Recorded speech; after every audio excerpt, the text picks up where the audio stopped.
Today, an indictment was unsealed, charging Donald J. Trump with felony violations of our national security laws, as well as participating in a conspiracy to obstruct justice.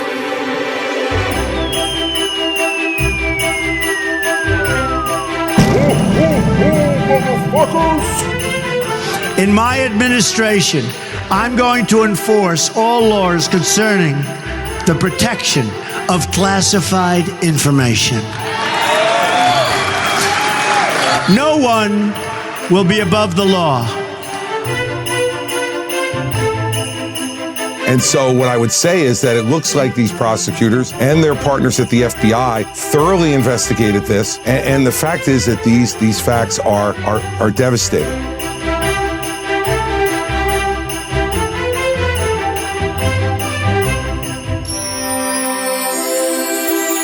27 hours after Donald Trump was told that he had just become the first former president in history charged with federal crimes, including violations of the Espionage Act, the Trump criminal defense team is in chaos. I'm embarrassed to be a lawyer at this moment. Honestly, I am ashamed.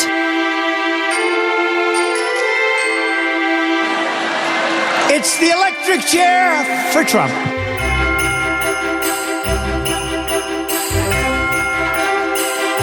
This is the Facts and Friends War on Christmas.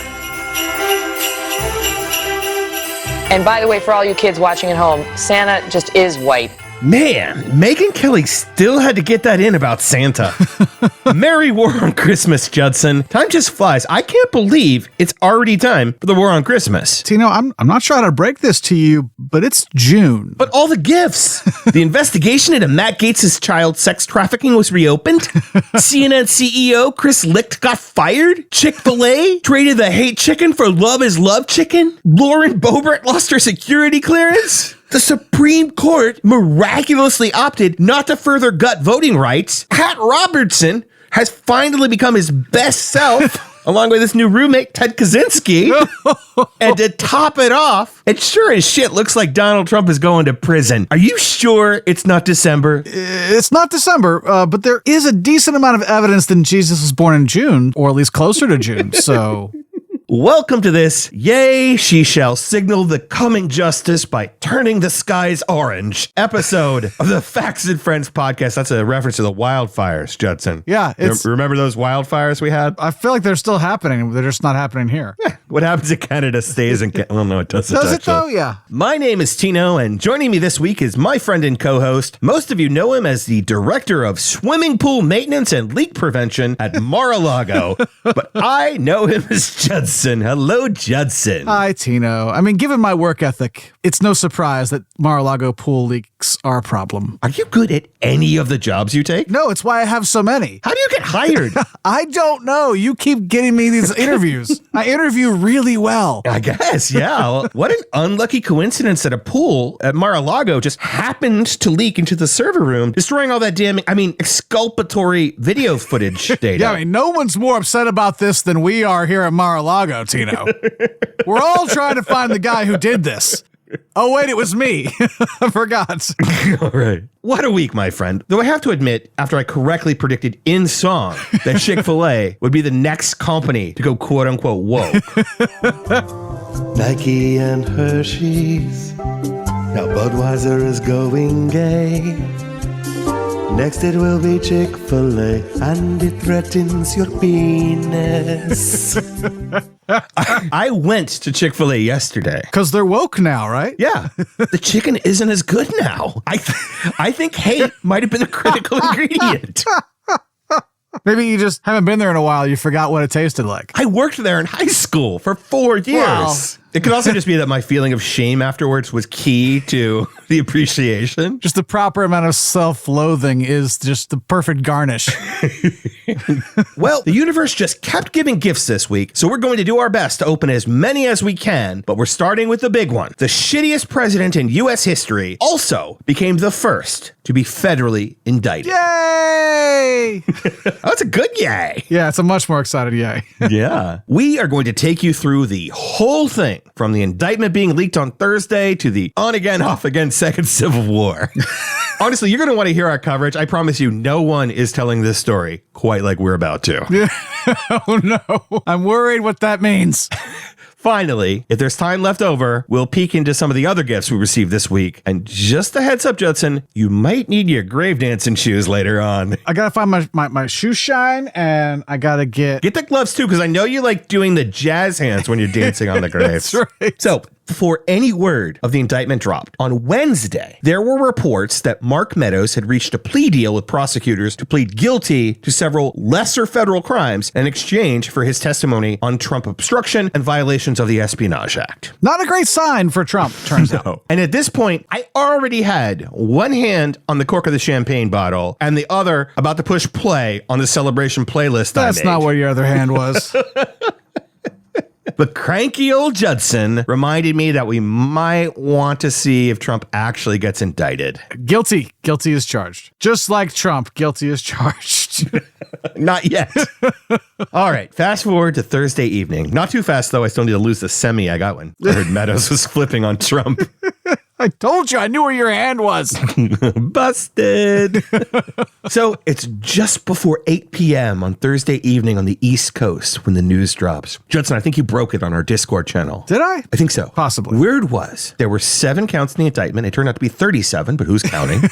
And the early word was that the counts involved the Espionage Act and obstruction of justice. You know, Judson, it occurs to me, it's actually probably a good thing we're not a video podcast, because I think the shit-eating grin I can't seem to shake since the show has started, and probably that'll be on my face for the rest of the show while we talk about this, would detract from our serious coverage.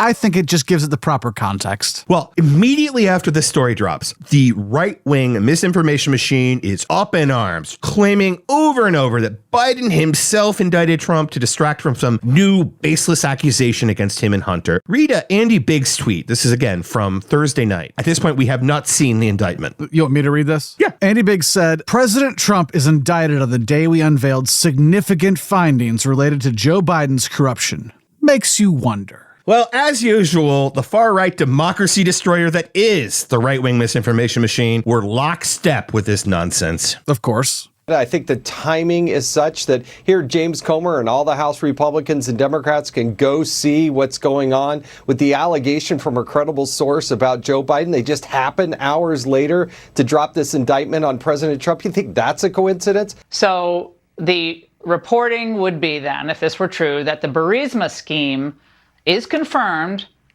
then Trump is indicted. I'm sure it's just a coincidence.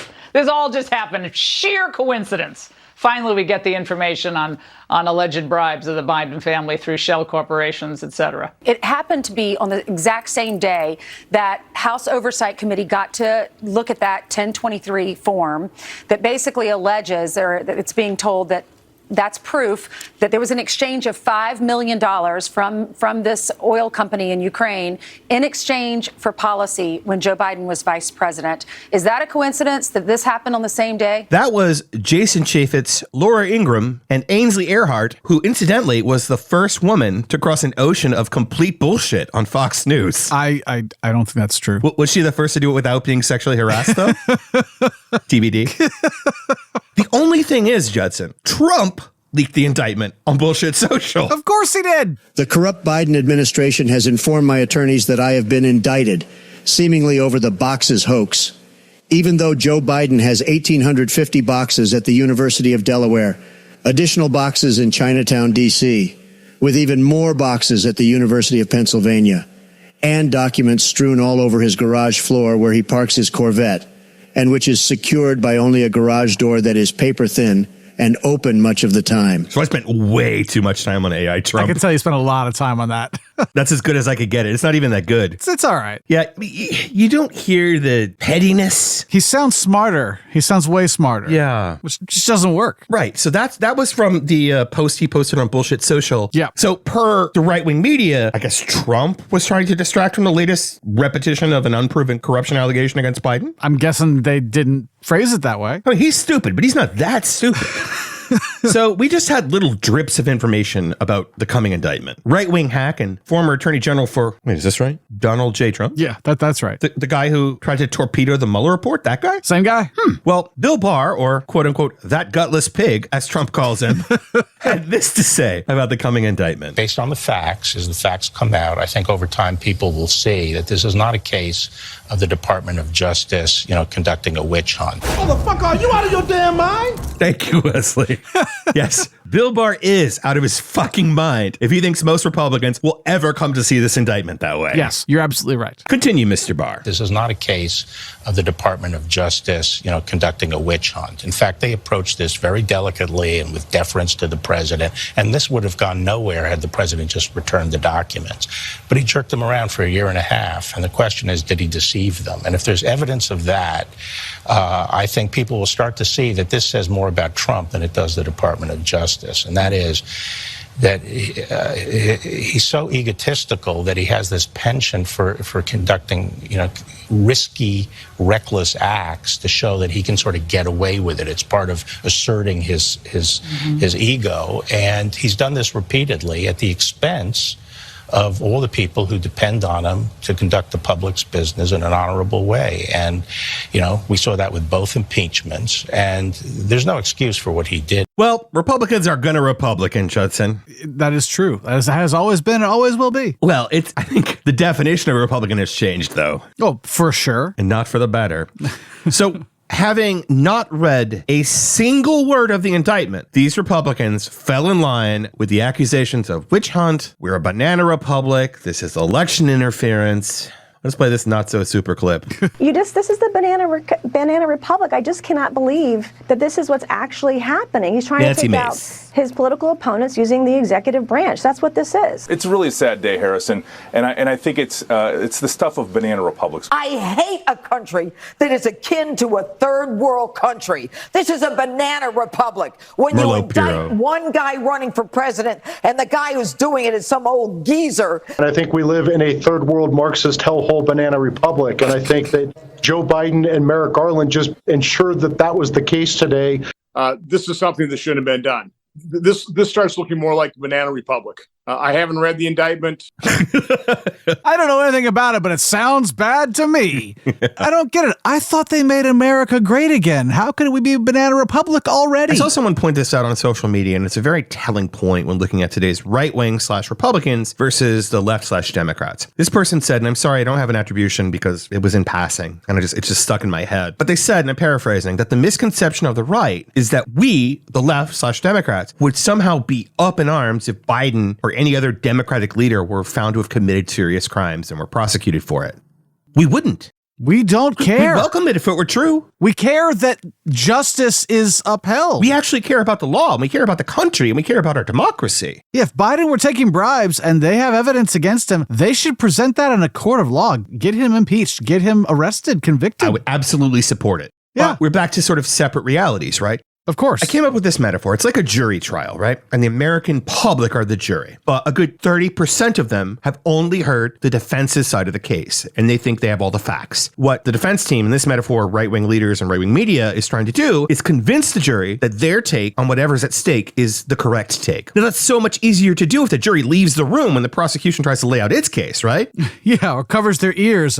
I could lawyer together a compelling case for any argument by ignoring all the damning facts and cherry-picking exculpatory sounding out of context information that supports my narrative of events.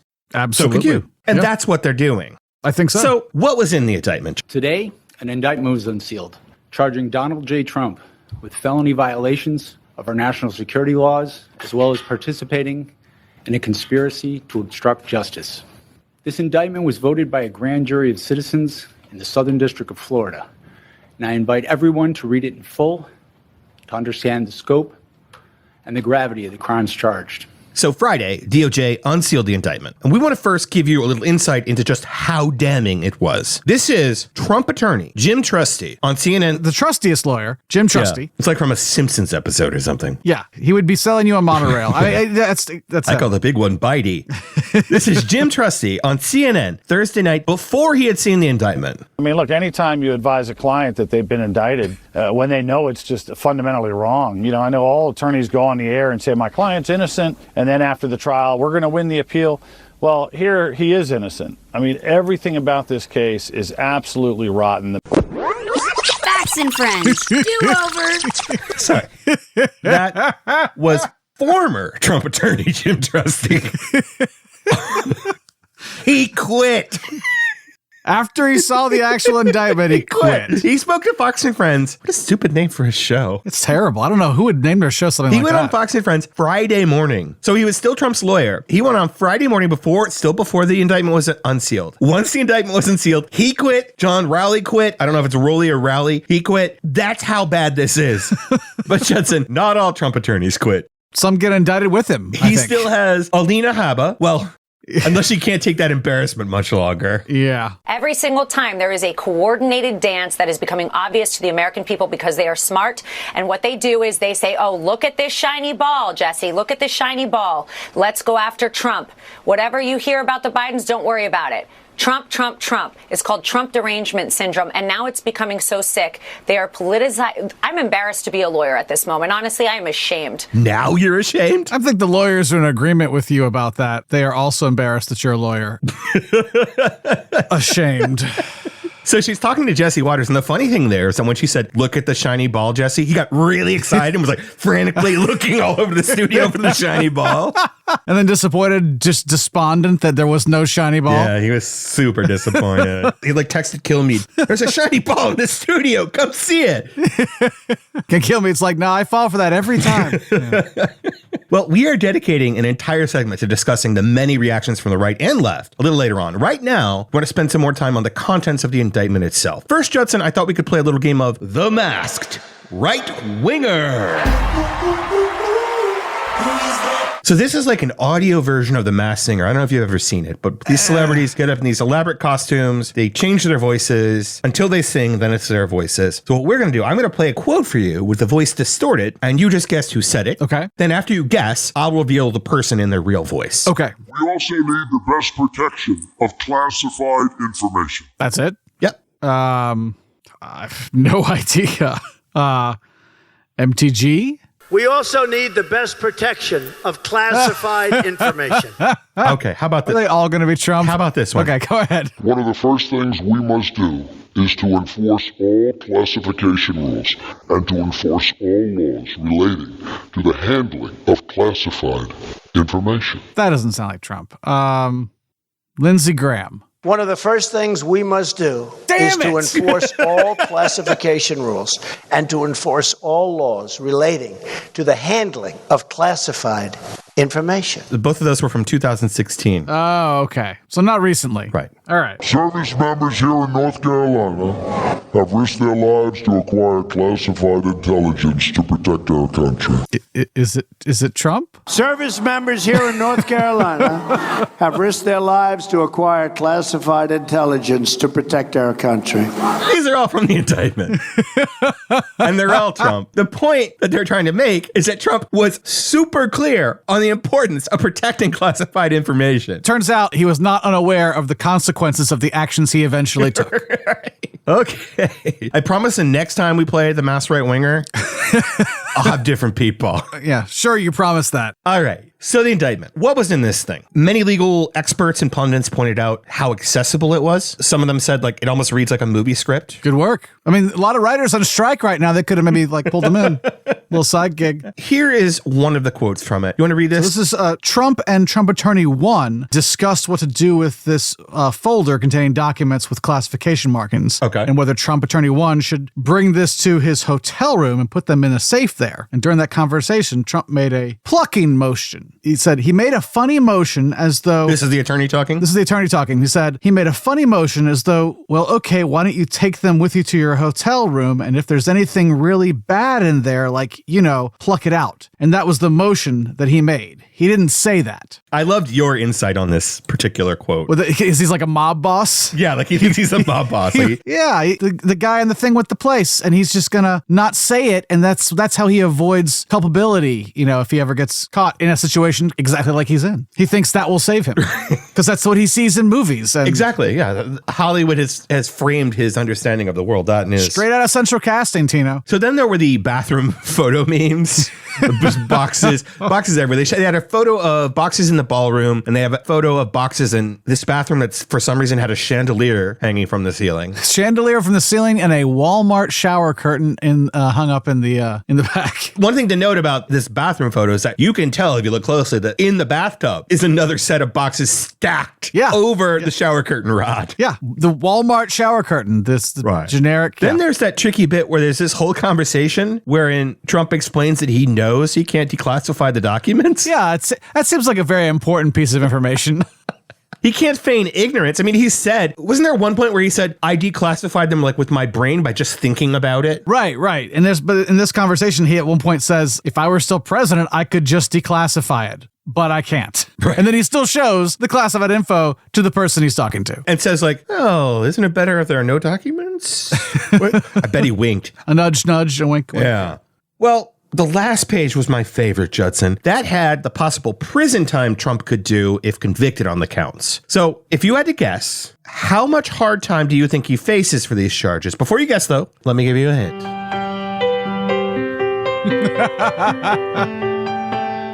I mean, I didn't need the hint. I've read the indictment. It's 100 years. Yeah, I was kind of hoping for...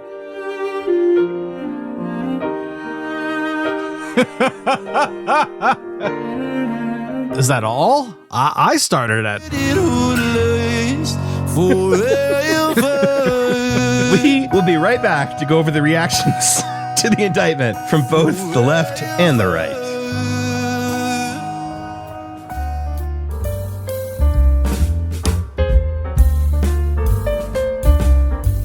Hey FNFers, Tino here. I wanted to take a minute to tell you about a new way to support the Facts and Friends podcast. You can become a supporting listener by subscribing to our Patreon page at patreon.com/factsandfriends, all spelled out. Between our hosting service, recording equipment, and editing and production software licenses, it costs us a decent amount to make this show for you, so we were hoping you might help us at least break even. So, what's in it for you? Well, first of all, you'll help keep the show on the air. But wait, there's more. All supporters will get access to the Facts and Friends Discord server, where you can interact with the Facts and Friends community, including me and Judson, and a few lucky supporters may get to read some classified military documents. Judson and I are deeply grateful for any support you can give, and we will prove it by personally recognizing each and every Patreon supporter on the air. We're also re-releasing a ton of episodes from Judson and I's old show, the UnPR podcast, and those are exclusively available to our Patreon supporters. Here's a little taste of what that's like.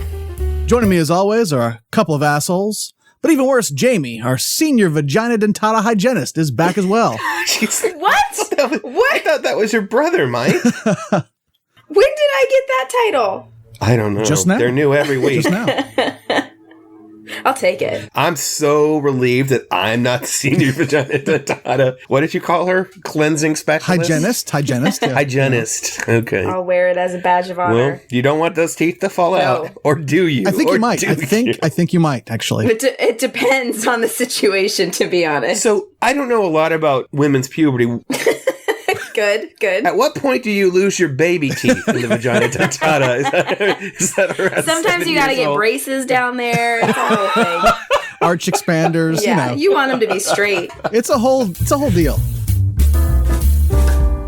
So please do help keep the show on the air by supporting us over at patreon.com/factsandfriends. And if you already have, thank you so very much. How did the left and right react to the unprecedented federal indictment of a former president, asterisk? It was the best of times. It was the worst of times. Let's start with the left.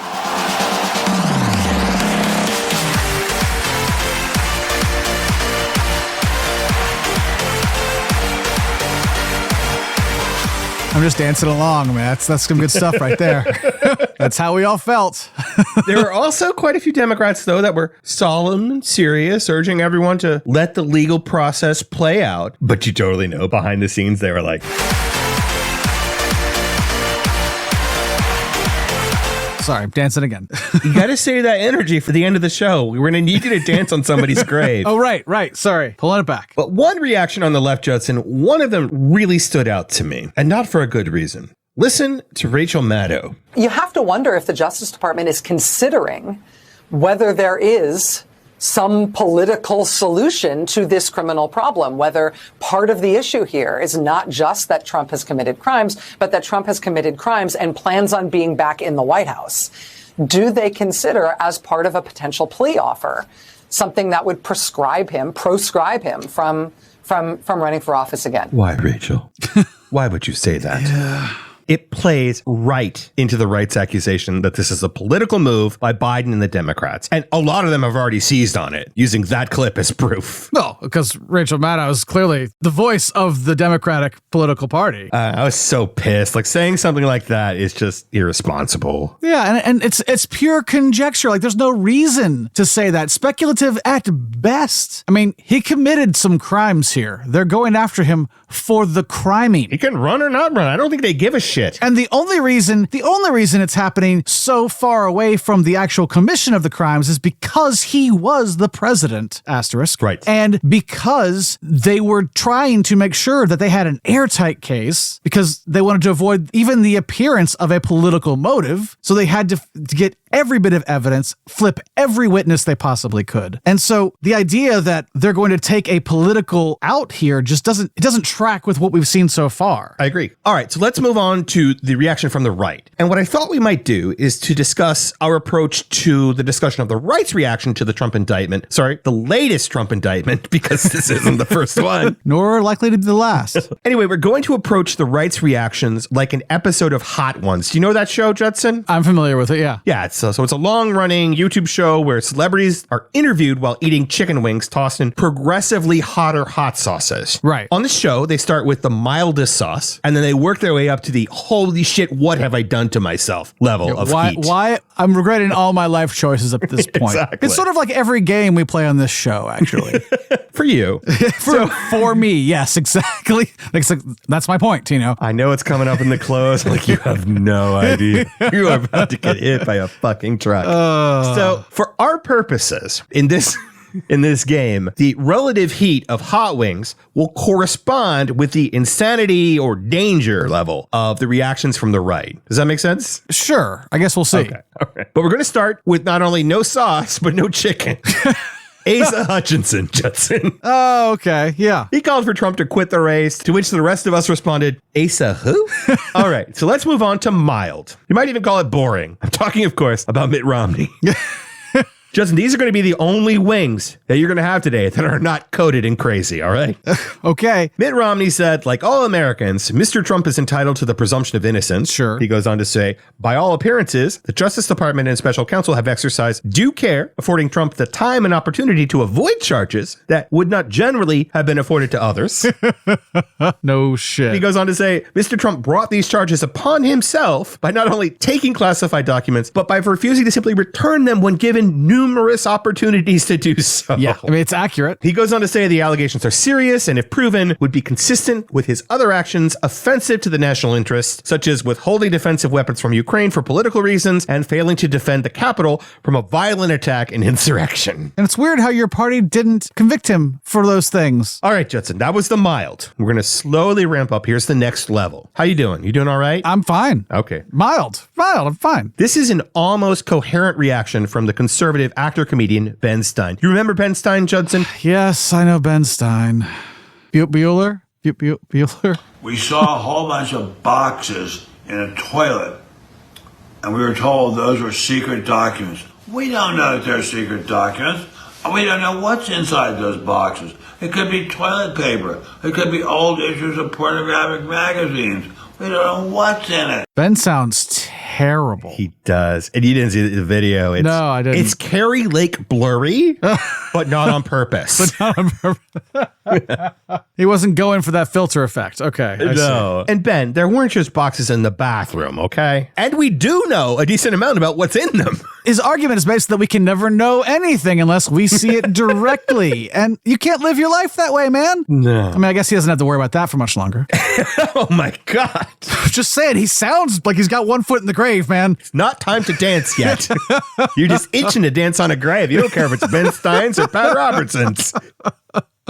All right. Here's Nancy Mace. Yep. And when you look at the standard that he has, it's a double standard. It's a second tier, a double standard of justice in this country. And what the American people want, they want everybody to be treated the same.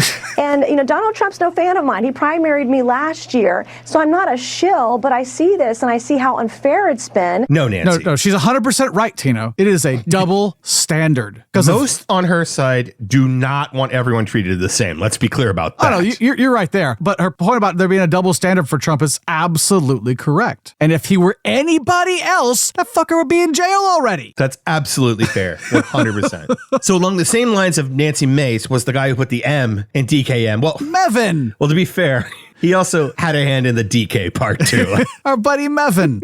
Yes. Kevin McCarthy spouted much the same garbage. That this judgment is wrong by this DOJ, that they treated President Trump differently than they treat others, and it didn't have to be this way.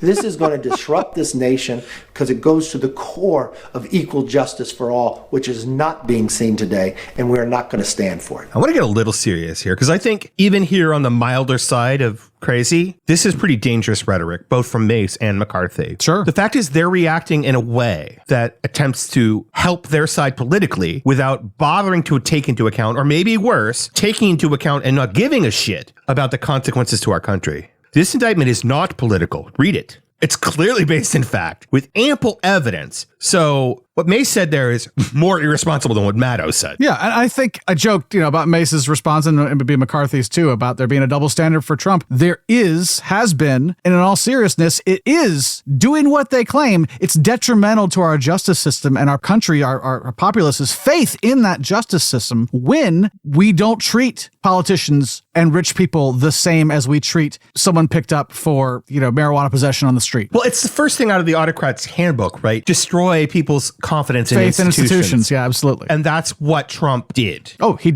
absolutely did. But they've continued that erosion. And it's gone for most of the right. And so they're talking about this two-tier justice system. Yeah, it's Donald Trump and then everyone else is below that.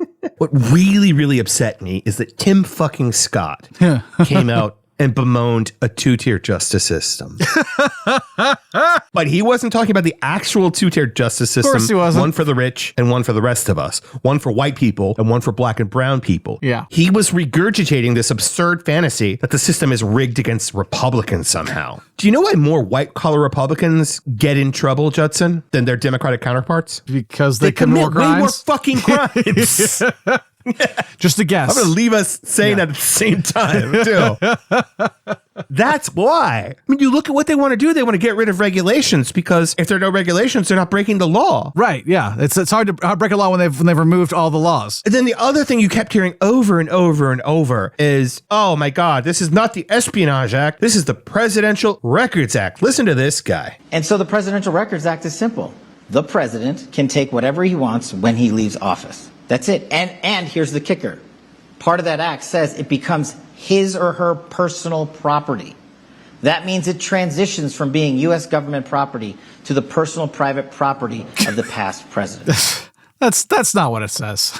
It's not even remotely what it says. I'd like to turn our attention to a public service tweet from former U.S. Attorney Preet Bharara. When interviewing Trump acolytes arguing a president can declare any documents personal records, journalists should maybe confront these floundering mouthpieces with the actual language of the Presidential Records Act. He does then go on to quote it, but I'll distill it down to its essence because it's really long. Official government documents, like the ones described in the indictment, do not become personal records at any point, no matter who wants to will it so. The National Archives also issued a press release making it clear that presidential records belong to the United States, not to the outgoing president. Yeah. Even if he declassifies them, which he didn't, but even if he did, they would still be property of the U.S. government. That's how that works, yeah. Worth noting, at OK Dumbass did tweet in response to Barrera, does the statute distinguish between edible and inedible presidential records?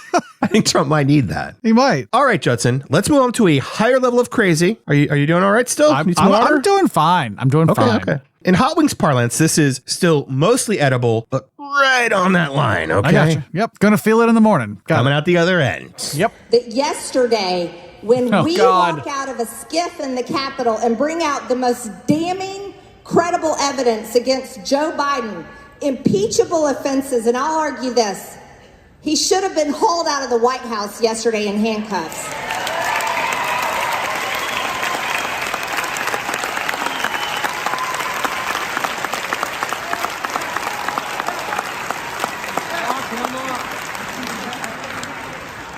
But instead, what was the news cycle last night?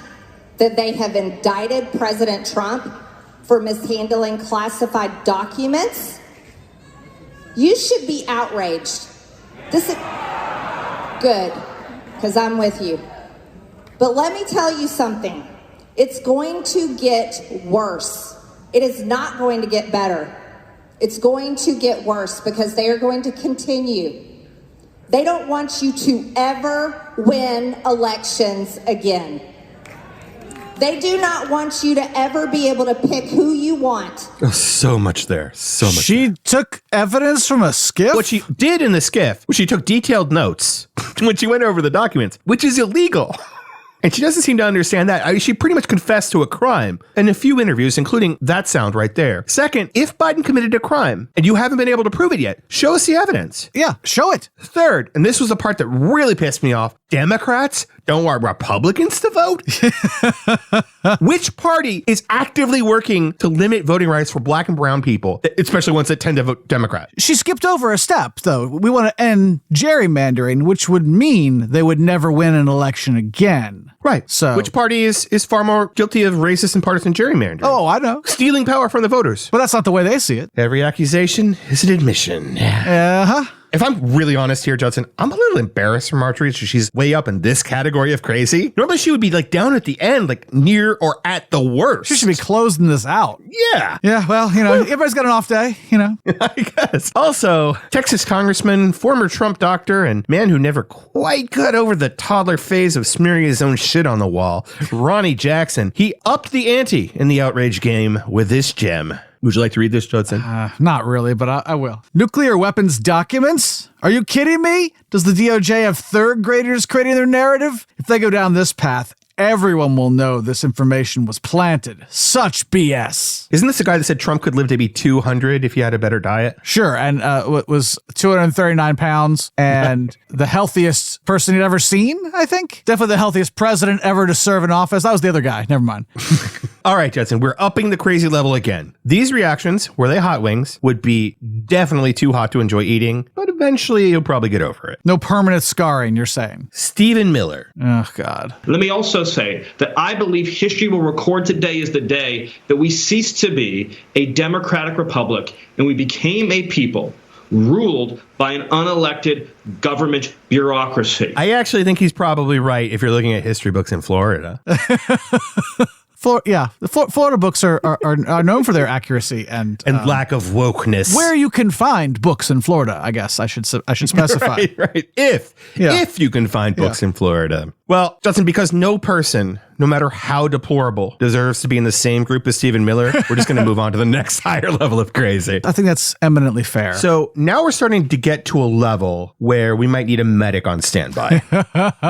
Here is Grant Stinchfield from Real America's Voice, whatever the fuck that is. Is he the guy who broke the TV? I have no idea. Oh, I'm going to look him up right now. I'm going to play his clip. Go ahead. It won't matter. There's nothing in the Constitution that says he can't be president from inside prison.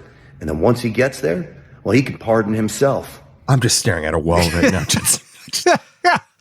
Dumbfounded. This is the guy I was thinking of, yeah. What did he do? He when one of his shows was first coming on, I don't know which network, one of those crazy ones, he had a flat screen TV playing the mainstream media shows behind him, and he takes a sledgehammer to it. And that's like the ad for his show coming out. Well, what's worse is that he's not alone. So many of his fellow Magadonians, they love the idea of Trump becoming president while in prison, then pardoning himself. Yeah, I mean, I guess there's nothing that prevents that? Nope. In 20s America, that could actually happen. Yeah, feels like there should be, but yeah, that's the thing that could actually happen. All right, Judson, you ready for some yelling? I am ready. They're throwing all these process crimes and all these crimes that grow out of the criminal investigation against Trump.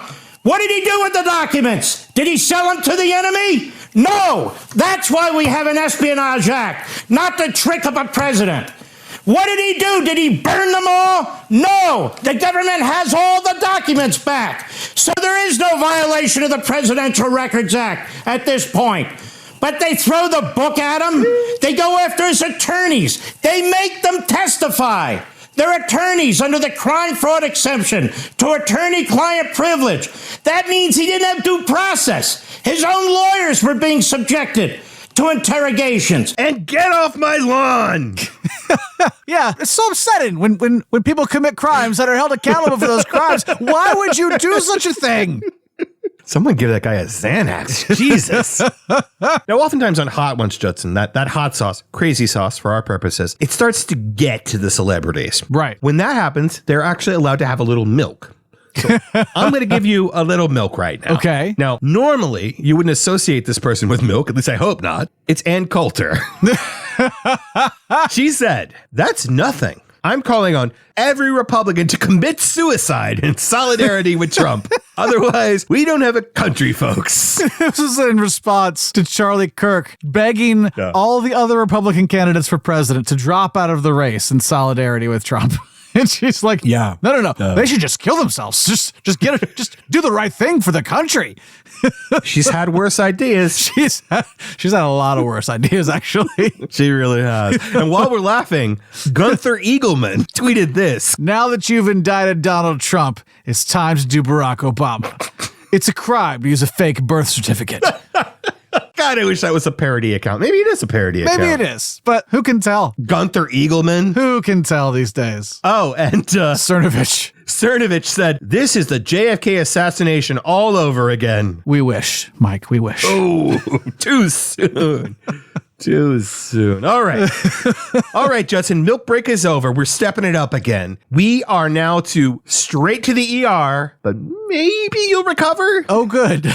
These are responses that amount to stochastic terrorism. Oh, good. The fun ones. To some extent, responses like Nancy Mace's and Kevin McCarthy's and MTG's also belong in the stochastic terrorism category, but they're less direct than the ones we're going to talk about here. Yep. These reactions are full-throated and unambiguous. I have a message tonight for Merrick Garland and Jack Smith and Joe Biden.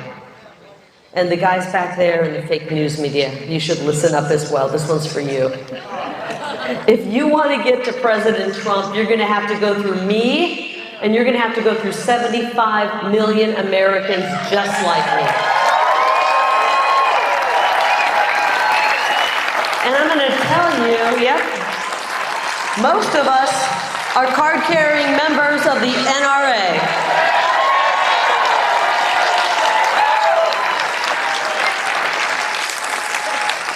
That's not a threat. That's a public service announcement. Can I quote Men in Black here? Can I stop you? Your offer is acceptable. Just because you say something's not a threat, when it is, doesn't make it not a threat. Nope. So she's basically saying 75 million Americans with guns are going to kill you. Yeah. If you try to hold Donald Trump accountable for the crimes that he committed, that he definitely, absolutely committed because he admitted to all of them. Right. Then there's the criminal himself, Donald J. Trump. He had over 40 posts on Bullshit Social the day before the indictment was actually released. He was the credible source telling CNN. Although describing Donald Trump as a credible source is a bit of a stretch. I bet he was flattered. That fake news called him a credible source? Yeah. Well, he just went off on Jack Smith. And he also included Jack Smith's family. Yeah. And this is the same guy, deranged, Jack Smith. And I watched him yesterday go up and talk. He talked for about 2.5 minutes. He was shaking. He was so scared. He didn't want to be there because ultimately these are cowards. They're cowards. And he's a big Trump hater. Openly, he's a Trump hater. And his wife is even more of a Trump hater. I wish her a lot of luck, but he's a bad Trump hater and she's a Trump hater. Don't you feel like that I wish her a lot of luck is going to be his cover? If somebody hurts her, saying, oh no, I wished her luck. Here's Trump after we saw the indictment at a Georgia conference. The ridiculous and baseless indictment of me by the Biden administration's weaponized Department of Injustice will go down as among the most horrific abuses of power in the history of our country. Many people have said that. Democrats have even said it. This vicious persecution is a travesty of justice. Which Democrat said that? I mean, you can't count RFK. That's the only one I could think of who might have said it. So, did you see that the Florida Republican Party and Trump was posting this on social media that they're busing people to the courthouse on Tuesday? I did not see that. Yeah. Great. So another see you there. It'll be wild. It feels so much like January 6th. I hope Florida's ready for it. This last one, Judson, this last one is the worst yet. These wings are the equivalent to the welcome to the afterlife. Yes, it's always this hot. Here's your new roommate, Pat Robertson. These reactions just might kill you. Well, they might kill both of us, literally. Right. Yeah. First. These are outright calls for civil war. It's also worth noting, and I think important to note, that two of these people calling for civil war are sitting congressmen, not to mention repeat offenders. Justin, help me here. Isn't declaring war on the U.S., if you're a U.S. citizen, isn't that treason?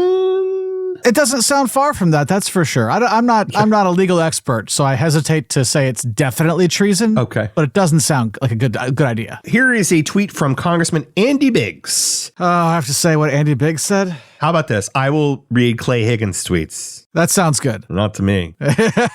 So Andy Biggs tweeted, "We have now reached a war phase. Eye for an eye." How is that not sedition? I don't know. Listen to these far-right talking heads. Their names are Pete Santilli and Lance. Who gives a shit? Migliaccio? I don't know. I really don't care. If I were the commandant of the Marine Corps, okay, what I would do is order every single Marine assigned to the Marine Corps barracks to go grab freaking Biden, throw him in freaking zip ties into the back of a freaking pickup truck, okay, and get him out of the White House. I would order that right now. And if the Marines don't do it, as a matter of fact, can I call the freaking Marine Corps right now? No. Commandant of the Marine Corps? I have to tell you something. If I was in charge of a department there, and let's say I was in the 3 or 4 star general level, I would probably walk in and shoot Milley in the head, and I would aggressively take over the entire group. Yeah. If it were legal. Right. And I would take him out, and I would order an absolute. Say that again, I would have my Nathan. hit list. Yeah. I'd have a hit list ready, and I would make them go after everybody that was on the list.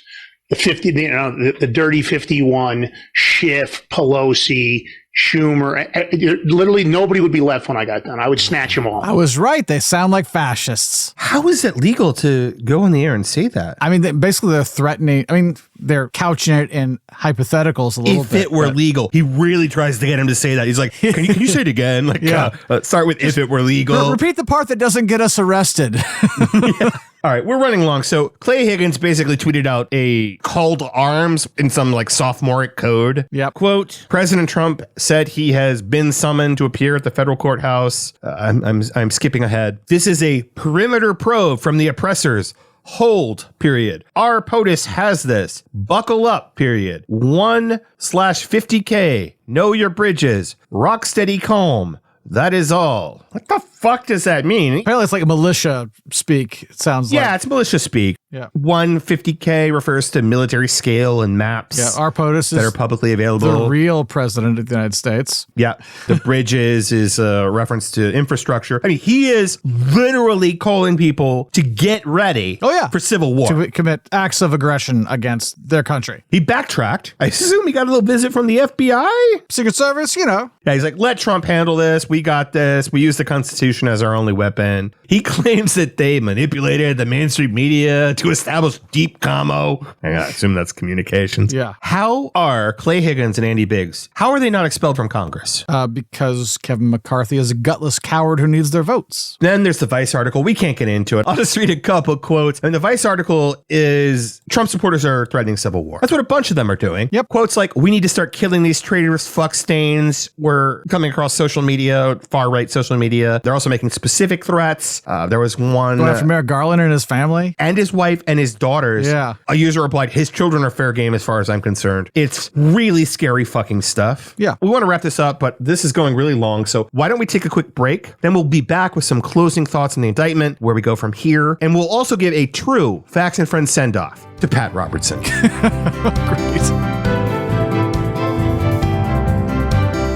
The Facts and Friends podcast is brought to you by people like you. More and more, corporate America is taking over the podcast scene. Your support helps stave off a complete takeover. Please take a moment to share the podcast with your friends and followers via social media or word of mouth. And don't forget to leave us a 5-star review on Apple Podcasts.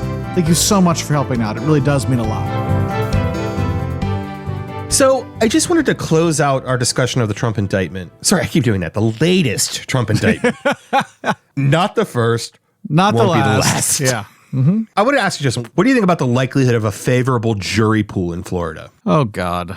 I just picture a jury full of Florida men. Yeah. I've said forever that he'll never serve time because of having one Trump fan on the jury. It was all it takes. Right. Well, Jerry Schmurray, I was astounded, dumbfounded, apoplectic to see that the judge picked to preside over this case is quite possibly the biggest Trump crony in all of the federal judiciary. Yeah. It's Eileen Cannon. Remember her? She bent over backwards to ignore the law and accommodate Trump over, let's see here, his mishandling of classified documents? So weird, right? It's happened a lot, turns out. Is this, Justin, is this the same Eileen Cannon that had to be reversed and excoriated by the 11th Circuit for her lawless anything for Trump behavior? The one and only. Well, she is the definition of the type of loyalist judge Trump wants throughout the judiciary, right? Yep. If he's elected to a second term and Republicans take back the Senate, I kind of expect every single nominee to be in the mold of Cannon and Kaczmarek. Yeah, I mean, that would make sense. So she's presiding, unless she recuses. What are your thoughts? I mean, I think, are we sure that she's actually presiding? She's been assigned the case for now. Everything I've read has said she is presiding unless she recuses. Okay. She's going to be in charge. When the initial announcement came out, there was some speculation that this could simply be I read further. An administrative thing. Yeah, this could be an administrative thing because of the fact that she had previously ruled in a similar case. It is not. Okay. Well, that's bad. She should recuse. She won't recuse. It's possible the 11th Circuit can force her to recuse. Not likely. But we'll see. Yeah. Listen to this, because this is my biggest concern. And the thing that gives me the most concern is the ability that she would have to delay this proceeding, both with regard to the amount of time that she gives both sides to file pretrial motions, the ability that she would have to rule on objections during the course of the trial, the way in which she would conduct the voir dire. There's a whole range of ways in which she can have a really negative impact on the case. But the one that concerns me the most is the notion of delay and pushing this case, past the general election, certainly well into the primary season, just by the way in which she schedules things. That was former Attorney General Eric Holder voicing some pretty serious concerns. Justin, she can easily delay the trial without seeming overtly biased. Sure. That's true. Motions to dismiss. It's bad. If she actually is the one presiding over the trial, it's bad. So the motion to dismiss, I don't think she would allow that. If she did, then I think the 11th Circuit would step in. But allowing Trump to talk about the case publicly, to threaten the prosecution, I see her letting that happen, but not keeping his team in check at all. Right? I think we're borrowing trouble here. I mean, absolutely, she can do some of these things, but one, there's nothing we can do about it. And two, she has at this point has not yet done these things. So while these are, she has a track record. Come on, she has a fucking track record. I didn't say otherwise. I'm saying that while these are things you can be concerned about, I think it's premature to be spinning ourselves up over them when, like I said, A, it may not play out that way, and B, there's nothing we can do about it. Literally nothing. I'm spun up and you're not unspinning me, motherfucker. So, Judson, does the country survive this? It's the second civil war they're promising? Is that coming? I don't think they've got the numbers or the the drive for what they would be. They'd be biting off a lot more than they could chew, I think, at this Well, point. it's Sunday night as we're recording. It's after 11. Yep. This show is hopefully coming out late Monday night, early Tuesday morning. Most people will be hearing it Tuesday or later. What do you think is going to go down at the courthouse where Trump is trying to incite a riot? I think there's going to be a riot. Yeah, I think there's a good chance. He's done it before, turns out, and faced pretty much zero consequences for it. So so far. Why wouldn't he do it It's again? interesting that he's trying to incite a riot here because Jack Smith is also looking into him for inciting a riot at the Capitol. Right. Yeah. Back on January 6th. All right. Seems a little weird to say this here, but thank you all so much for listening to the show this week. We always like to leave you on a positive note, you know. No, we're not. We still have a close topic. All right.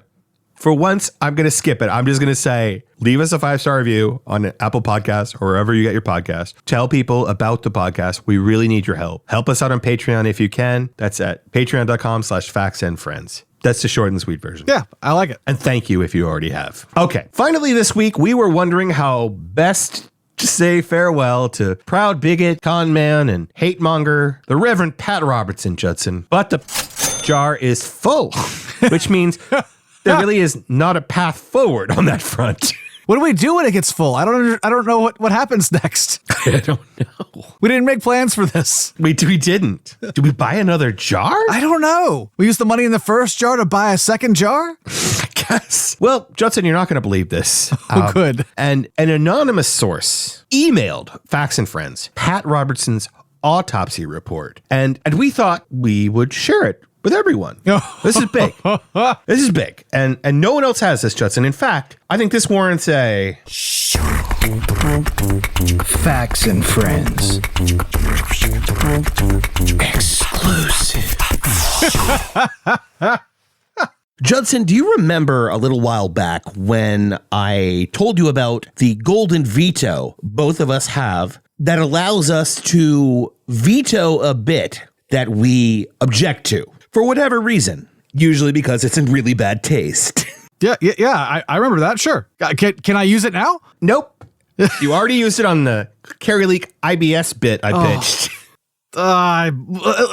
Can we at least give everyone a trigger warning? It's an autopsy report for Pat Robertson. I think they know what's about to go down. I don't think they do. All right. I'm just going to read the coroner's notes here. Unless you want to read them, Judson. Do you want to read them? No. Wait. Is there something worse I have to read if I bow out of the coroner's notes? No. Okay. I trained you well, though. You learned last show. That's right, I did. All right. Okay, here we go. Let's see here. I've got the papers in my hands. Notable absence of any discernible cardiovascular system, including heart. That seems bad. Seems real bad. Yeah. Severe deformity in digestive tract with human waste apparently misdirected to the cranial cavity. He was 93 too, right? Wait, this thing had shit for brains? Really hung in there for having shit for brains. Okay, this one, no evidence whatsoever of human sex organs, which makes the fulsome amounts of semen around this region of the body somewhat of a mystery. Yeah, not so mysterious, I'm guessing. Okay. But this is a big deal, Justin, because of Robertson's apparent lack of gender. I'm going to use they, their pronouns for them from now on. Okay. I don't want to misgender Pat Robertson. I'm trying to be respectful. And we can't ask them now, obviously. Right. Here's another note. There appears to be some sort of skin infection on the lower back, but presence of faded cock garage tattoo with an arrow pointing downward toward gluteus maximus, interfering with our ability to further diagnose. Huh. Oh, God, this handwriting is terrible, Judson. I can't tell if this note says severe weeping hemorrhoids or several weeping hemorrhoids. It's definitely weeping hemorrhoids. So the important part is there. Yeah, I'm just unclear on the number or severity. Got it. All right, here's the last one I can actually make out. A cruciform fetish plug protruding from notably... Does this say well used, Judson? I can neither confirm nor deny any of this. You wish you hadn't used that golden veto right about now. I'm regretting everything.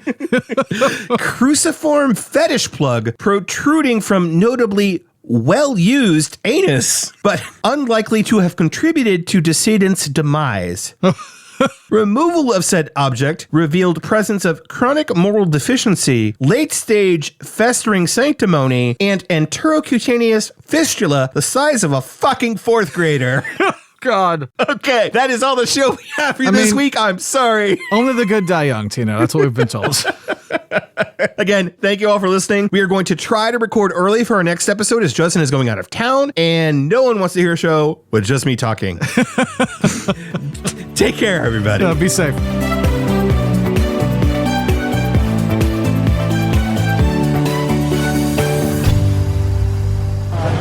A lot of my family blood spilled for this country. I'm not going to let it go to waste. I'm not. I refuse. I did 19 years here as a federal agent in Dade County. I'm just not going to let this country go to waste. And right now it's going to waste. Well, if he gets indoctrinated, January 6th is going to look like a playground. It's going to look like a playground. From the inside voices that I hear, from all the militias and everything else, it's going to be a playground. But if they want to fight, bring it. I mean, I watched Kamala Harris in Orlando. I watched Antifa throw bottles, spit on my child, throw stuff at us. They told us to refrain ourselves. Really? Okay. But it is what it is, you know. This country's so left right now, but we got to bring it back to the right. We got to get right on the right path. We got to bring everything back. If we don't, we're going to crumble. We're going to be a third world nation. You know? We have to stand up for that flag. We have to stand up for our beliefs. And we got to put God back in this country. If we forget about him, he's going to forget about us. And right now, we're forgetting him and we're forgetting Israel. We forget both of those. Read your Bible. Read your Bible. Because there's a lot of boys like me that are ready. All we need is an order. We're ready.